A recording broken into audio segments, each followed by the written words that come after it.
안녕하세요. 야구로구입니다.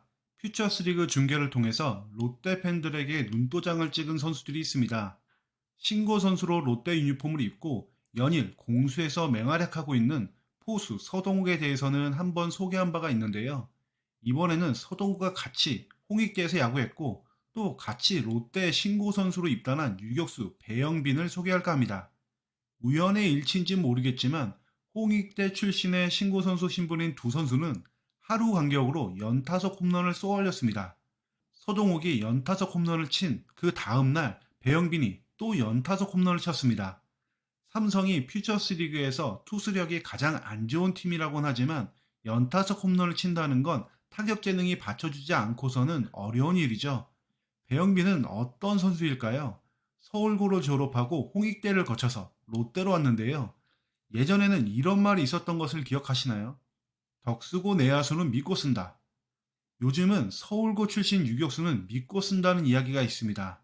최근 두산의 안재석과 삼성의 유격수 이재현이 서울고 출신의 유격수들입니다. 이들의 선배인 배영빈도 꽤 높은 평가를 받았던 선수였습니다. 특히 수비나 주루, 작전 수행, 컨택 능력에서는 돋보이는 능력을 보여주는 선수라는 평가를 받았는데 고교 졸업 후에 프로에 가지 못하고 홍익대로 진학한 것은 스몰 사이즈 유격수라는 것과 함께 타격 때문이었습니다. 특히 타격에서도 파워툴이 거의 없다시피 했던 것이 컸습니다. 배영빈은 프로필상으로 178cm에 70kg입니다. 장타력을 기대하기엔 너무 말랐죠.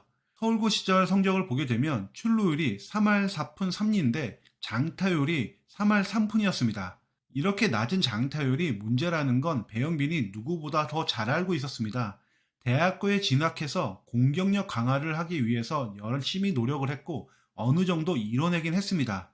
타율은 3할을 넘겼고 출루율도 고교 시절보다 1할이 높은 4할 4푼을 기록했습니다. 장타율도 고교 시절에 비해서 끌어올렸고요. 하지만 여전히 장타율은 출루율에 비해서 낮습니다. 롯데에 입단해서도 이런 경향은 비슷하게 유지되었거든요. 타율은 2할을 간 넘기고 출루율은 3할 1푼 8리, 장타율은 2할 6푼 3리. 장점이라고 하던 컨택 능력도 제대로 발현되지 못하고 있는 상태였습니다. 4월 20일 경기까지는 말이죠. 4월 20일 경기는 바로 연타석 홈런을 쳤던 날입니다. 상동구장에서 열린 4월 20일 삼성과의 경기에서 배영빈은 연타석 홈런을 쳐내면서 숨겨져 있던 장타력을 뽐냈습니다. 그리고 이날 4타수 4안타를 치면서 시즌 타격 성적을 급격하게 끌어올렸습니다. 아주 스탯이 예쁘게 찍혔죠. 하지만 아직 경기가 많지 않은 스몰 샘플이기 때문에 성적이 급격하게 요동친다는 것은 감안하고 봐야 됩니다. 앞서도 말씀드렸지만 배영빈은 정말 말랐습니다. 이날 연타석 홈런을 치면서 손맛을 봤다고 해서 배영빈이 당장 홈런 타자가 된 거라고 평가할 수는 없습니다.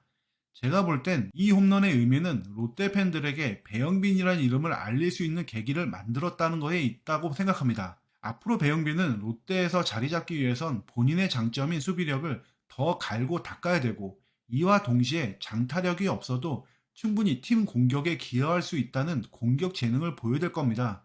쉽지 않은 미션입니다.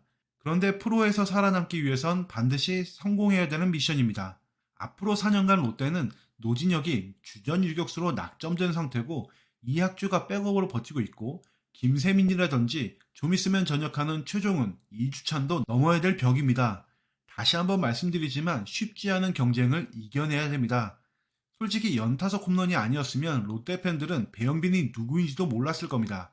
하지만 이 홈런을 통해서 본인의 존재감을 알렸고 팬들의 주목을 받게 되었다는 것을 앞으로 능력 발전에 큰 동기부여가 될 거라고 생각합니다. 배영빈의 성장을 관심 있게 지켜보겠습니다. 이상으로 방송 마칩니다. 감사합니다.